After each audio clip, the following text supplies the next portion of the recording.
कामयाबी के लिए अकेलेपन से गुजरना ही होगा। प्राचीन समय की बात है। एक समुद्र के किनारे एक गुरु अपना आश्रम बनाकर रहा करते थे। हजारों शिष्य उनसे ज्ञान ग्रहण करने के लिए दूर दूर से उनके पास आकर रहते थे। गुरु का ज्ञान देने का तरीका बड़ा ही अनूठा था। शुरुआत में वो अपने शिष्यों को उपदेशों के माध्यम से ज्ञान देते थे। उसके बाद वो अपने शिष्यों को उस ज्ञान का अनुसरण करने के लिए कहते थे। उस ज्ञान को अपने व्यवहारिक जीवन में उतारने को कहते थे। एक बार उस आश्रम में एक सम्राट अपने बेटे को लेकर पहुंचा। उस सम्राट ने उस गुरु से प्रार्थना की कि आप मेरे बेटे को अपने आश्रम में रहने दे और अपने तरीके से उसे ज्ञान दे। आश्रम में बिल्कुल भी ऐसा नहीं लगना चाहिए कि वो किसी सम्राट का बेटा है। उसे बिल्कुल साधारण शिष्यों की तरह ज्ञान देने की कृपा करे। गुरु ने मुस्कुराते हुए कहा कि सम्राट, ज्ञान इसी तरीके से लिया जा सकता है। अगर तुम अपने आप को दूसरों से बड़ा समझोगे तो तुम ज्ञान ग्रहण नहीं कर पाओगे। अगर तुम्हें ज्ञान ग्रहण करना है तो तुम्हें दूसरों की तरह अपने आप को साधारण समझना होगा।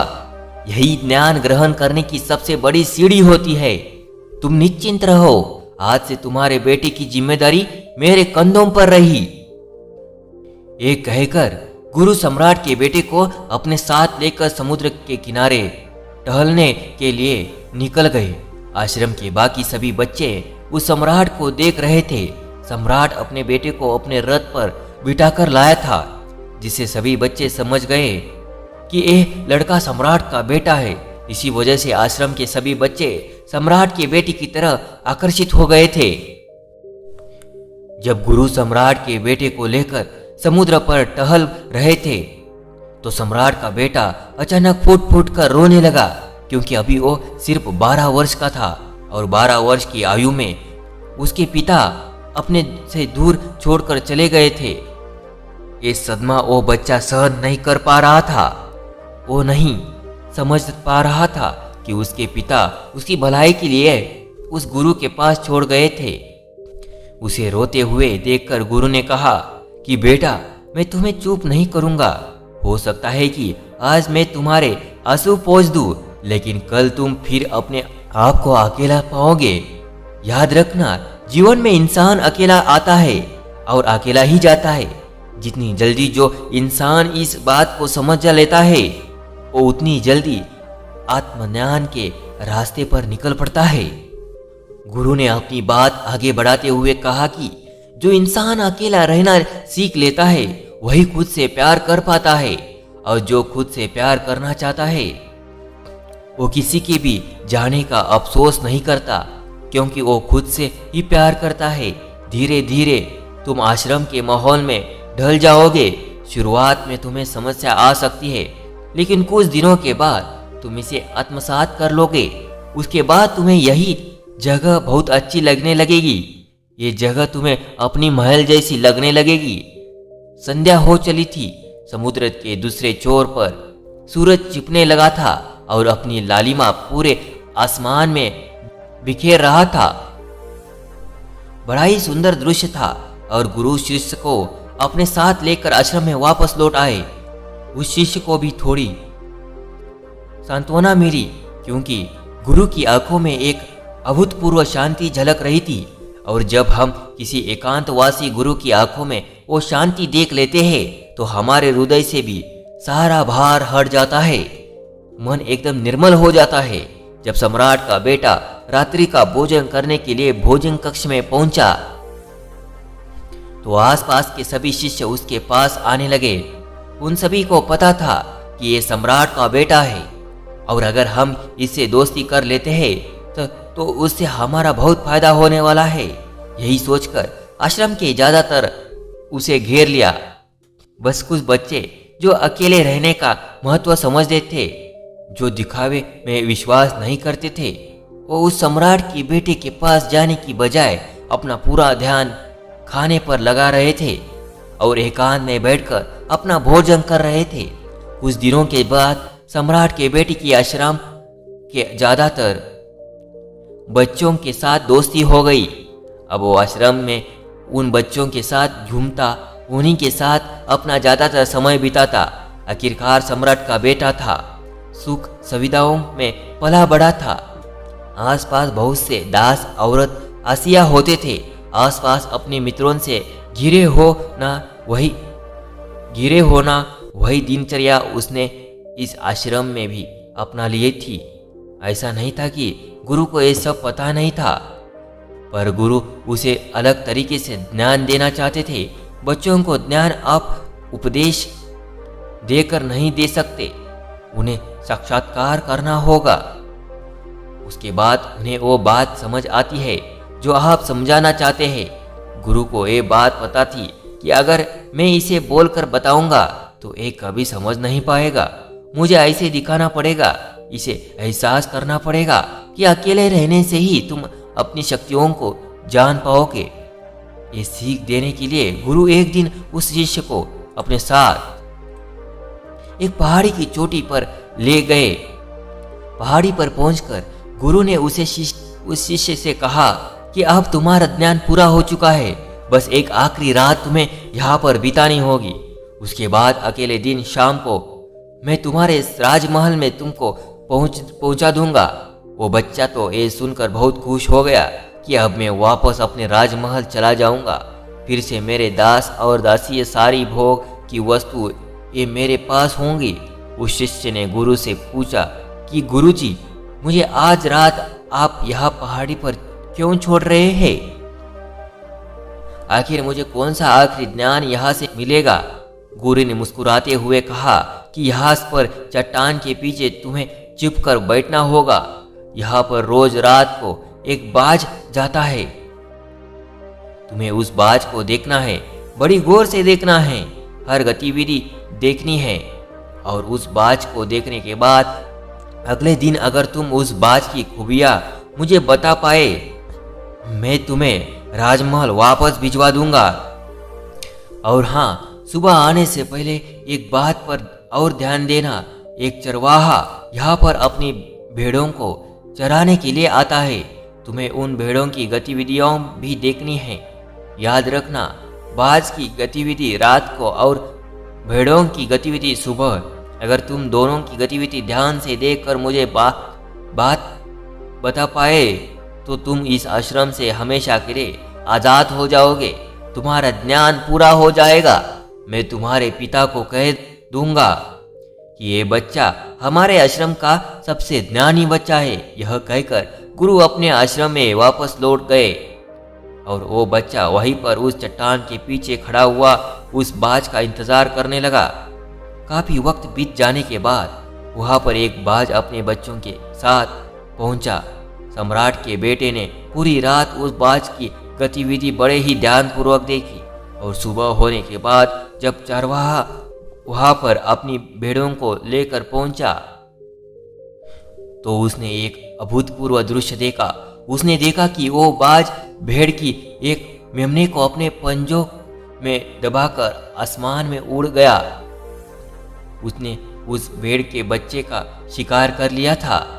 ये सारा दृश्य देखकर वो बच्चा आश्रम में वापस अपने गुरु के पास पहुंचा। इससे पहले कि गुरु उससे कुछ पूछते, उसने गुरु को प्रणाम करते हुए कहा कि गुरुदेव, आप आश्रम के सभी बच्चों को यहाँ पर बुला लीजिए। मैं सब लोगों को बताना चाहता हूँ कि मैंने क्या देखा। जब आश्रम के सभी बच्चे वहाँ पर पहुँच गए तो उस सम्राट के बेटे ने कहना शुरू किया कि मैंने अपने जीवन में बहुत से पक्षियों को देखा, लेकिन बाज उन सभी पक्षियों में से सबसे अद्भुत और सबसे अलग होता है। उदाहरण के लिए एक तोता हम सभी ने देखा है। तोता बोलता तो बहुत है लेकिन कभी ऊंचा नहीं उड़ पाता, लेकिन एक बाज जो कि हर समय शांत रहता है, वो आकाश को भी छू सकता है। उसमें आकाश को भी छू लेने का सामर्थ्य होता है। जबकि एक बाज अपने शिकार को निश्चित कर लेता है तो वो उसी शिकार पर अपनी नजरें गड़ाए रहता है, चाहे वो कितनी भी ऊंचाई पर क्यों ना हो, चाहे कितना भी तूफान क्यों ना हो जाए, लेकिन उसकी नज़र हमेशा अपने लक्ष्य पर स्थिर रहती है। आज सुबह जिस बाज को मैंने देखा उसने हर भेड़ को अपना शिकार नहीं बनाया, बल्कि उस भेड़ के झुंड में से उसने उस भेड़ के मेमने को अपना शिकार बनाया। उस बाज की तरह हमें भी अपना ध्यान अपने एक ही लक्ष्य पर स्थिर रखना चाहिए। चाहे कितनी भी अड़चनें क्यों ना आए, हमें अपना लक्ष्य स्पष्ट दिखाई देना चाहिए। 10 से 20 अलग अलग लक्ष्यों में अपनी ऊर्जा बर्बाद करने की बजाय हमें किसी एक लक्ष्य पर पूरी एकाग्रता के साथ ध्यान देना चाहिए। तीसरी बात जो मैंने उस बात से सीखी और जो हम सभी को सीखनी चाहिए वो है, बाज कभी भी दूसरे पक्षी के साथ नहीं उड़ता, वो हमेशा आकाश में अकेला उड़ता है। इसे हमें ये सीख लेनी चाहिए कि हमें कभी भी छोटी सोच वाले लोगों के साथ नहीं रहना चाहिए। आखिरकार हम भी वही बन जाते हैं जिनके साथ हम रहते हैं। इसलिए या तो बड़ी सोच वालों के साथ रहो या फिर अकेले रहो, क्योंकि जब हम अकेले रहते हैं तभी हम खुद की ताकत और खुद की कमजोरियां को जान पाते हैं। कमजोरियां को जानकर उनको दूर कर सकते हैं और अपनी ताकत को जानकर उसका सही इस्तेमाल कर सकते हैं। लेकिन वो तभी संभव होगा जब हम अकेले रहना सीखेंगे।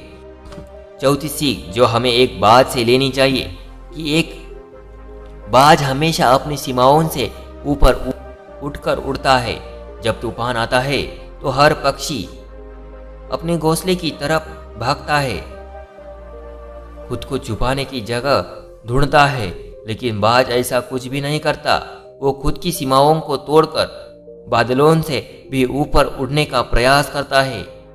हवाएं उसे थपेड़े मारती है, पंख उसके बाहरी हो जाते हैं। पानी और धूल की वजह से उसे कुछ दिखाई नहीं देता, लेकिन वो फिर भी आसमान की तरफ उड़ता है और अंततः बादलों से भी ऊपर निकल जाता है। और वह तब तक उड़ता रहता है जब तक मौसम ठीक नहीं हो जाता। अपनी सीमाओं को सिर्फ इसलिए तोड़ पाता है क्योंकि वो समस्या के आने पर उससे घबराता नहीं, उससे डर कर बचने का प्रयास नहीं करता, बल्कि एक सकारात्मक नजरिए के साथ उसका सामना करता है। जीवन में चाहे कितनी भी अड़चनें क्यों ना आए, हमें उन अड़चनों से लड़ना चाहिए, न कि उससे डर कर कहीं चुप कर बैठना चाहिए।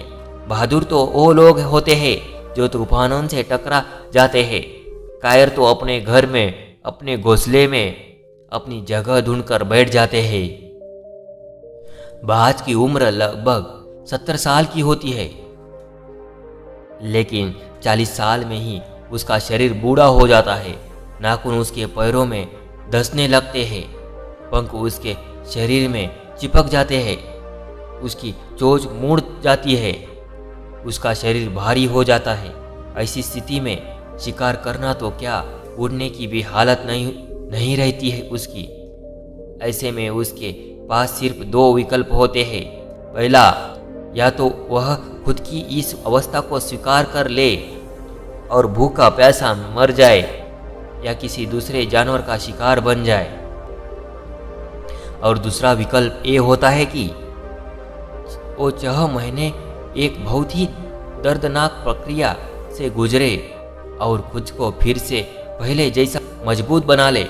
लेकिन बाज तो बाज है, वो दूसरा विकल्प चुनता है। इसके लिए वो खुद को एक बहुत ही ऊंचे पहाड़ पर ले जाता है, जहां वो पहले अपनी चोंच से अपने सारे पंख खींच कर उखाड़ देता है और फिर चट्टान पर पैर मार मार कर अपने पंजे तोड़ देता है। उसके बाद उसी चट्टान पर अपनी चोंच को पटक पटक कर तोड़ देता है और इस लहूलुहान अवस्था में खुद को दूसरे जानवरों से छुपाता है। अगले 6 महीने तक वो इसी दर्दनाक प्रक्रिया से गुजरता है और इंतजार करता है नए चोंच, नए पंख और नए पंजों का। तब फिर वो अपनी नई जिंदगी शुरू करता है और निकल पड़ता है अपने शिकार पर और अगले 30 सालों तक फिर से राज करता है। इसलिए समय आने पर हमें भी अपनी पुरानी आदतों को छोड़ना पड़ता है और कुछ नया सीखना पड़ता है। समय के साथ बदलना पड़ता है, अपने आप को तैयार करना पड़ता है, वरना हमारा भी शिकार हो सकता है, हम भी पीछे रह सकते हैं। इसके बाद सम्राट के बेटे ने भेड़ों की विशेषता बताते हुए कहा कि भेड़ हमेशा झुंड में चलती है। उन्हें झुंड में एक साथ चलने से हिम्मत मिलती है, लेकिन जैसे ही उन पर शिकार होता है वैसे ही वो भीड़ तितर बितर हो जाती है और उस पूरी भीड़ में एक भी भेड़ अपने साथी की मदद करने के लिए वापस नहीं लौटता।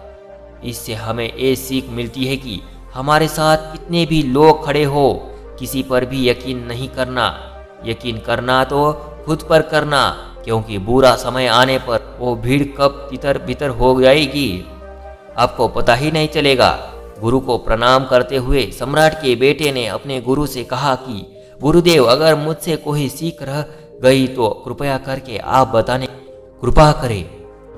गुरु ने सभी बच्चों को संबोधित करते हुए कहा कि इस सभी बातों जो अब भी इस बच्चे ने बताई सब सही है, लेकिन ये सारी खूबियां आप लोगों में तभी पैदा हो जाएगी जब आप अकेले रहने का अभ्यास करेंगे। आपने देखा होगा कि बाज कभी भी किसी दूसरे पक्षी के साथ नहीं रहता, ना ही किसी के साथ अपनी जोड़ी बनाता। वो आसमान में अकेला उड़ता है और अकेला उड़ने की वजह से ही वो अपनी ताकत और अपनी कमजोरियों को जान पाता है। इसके बाद गुरु ने अपनी बात खत्म करते हुए कहा कि मैं आज रात इस सम्राट के बेटे को इसके राजमहल में छोड़ने के लिए जा रहा हूँ, क्योंकि इसके सीख यहाँ पर पूरी हो गई है। और ये कहकर गुरु उस सम्राट के बेटे का हाथ पकड़कर राजमहल की तरफ रवाना हो गए और बाकी के सभी बच्चे उन्हें पीछे से जाते हुए देखते रहे। तो दोस्तों, आज की ये कहानी कैसे लगी हमें कमेंट करके जरूर बताइएगा और चैनल को जरूर सब्सक्राइब करिएगा।